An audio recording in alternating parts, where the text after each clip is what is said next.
You know, I'll tell you, I've known a lot of great mayors in my life, a lot of them, probably more than most. And Mayor Donnie Tuck ranks right at the very top among them. So with that, Mayor Tuck, can we ask you to say a few words?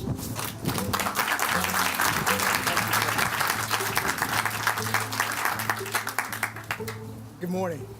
Back in July 2017, when I first met Dan, and if you look over here to your left, you'll see the storyboards that he came and presented to Pete Peterson, our former assistant city manager, and myself.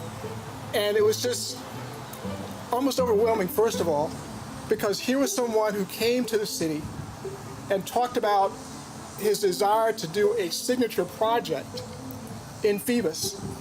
And he didn't ask anything of us. He already had the idea where he wanted to put it.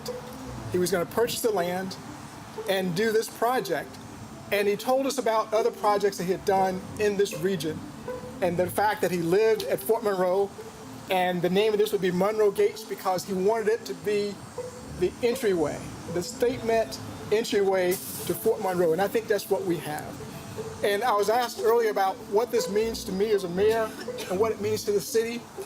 And for some of you who are invested in Phoebus, and those of you who maybe live in the area, Phoebus went through, I guess, a period where when it was announced that Fort Monroe was going to close, that a lot of the businesses here suffered and they struggled financially. And then we had the Great Recession, and that kind of compounded the issues that they were dealing with.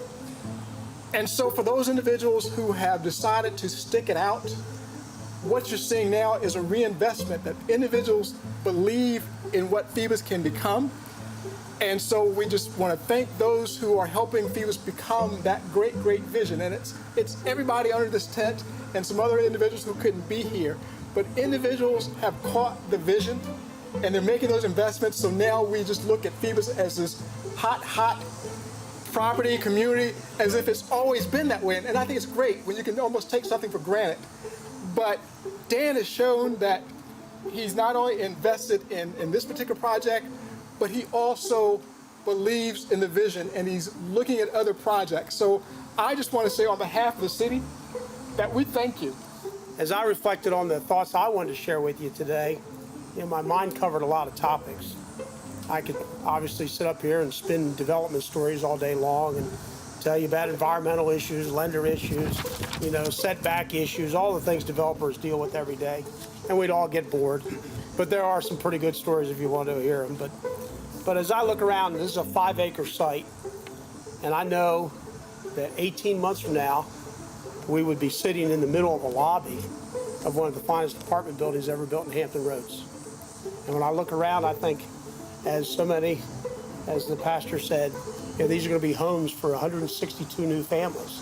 They're going to live here. And they're going to be homes with the help of VHDA. We're going to have an affordable component to it. So we're not building some Taj Mahal that people aren't going to be able to afford. We're building housing for Virginians, and it's going to make a difference. The mission is to build the best possible apartment homes so that 50 years from now, think ahead, think to the future. Well, maybe your children or your grandchildren might live here, right? And maybe it's a cold Christmas morning when young children are opening packages and the father and the mother are sitting there on a sofa. I want the husband to turn to the wife or the wife to turn to the husband and say, I wonder who built this place. They sure did a good job. Well, my answer, my friends, is Virginians built this place. A team of Virginians. A City of Hampton, a developer, a lender, a lot of people that cared about what happens and what they're going to leave for the next generation. Thank you so much for your time. Thank you for your attention today. Thank you for coming. I invite you all to watch our progress. I invite you to call me if you see something doesn't look like it's going right. I say that to everybody but the city because they're already going to call me. And I would invite you to stay and celebrate. As we asked the mayor and several others, there's a little program in here that says we're going to do a few pictures with Steve Lynch is going to supervise for us, hopefully, for the groundbreaking photos. So thank you again. It's a great moment, not only for us, but mostly for the city, for the neighborhood of Phoebus. And just remember as you leave that these buildings hopefully will stand 100 years. Thank you for coming.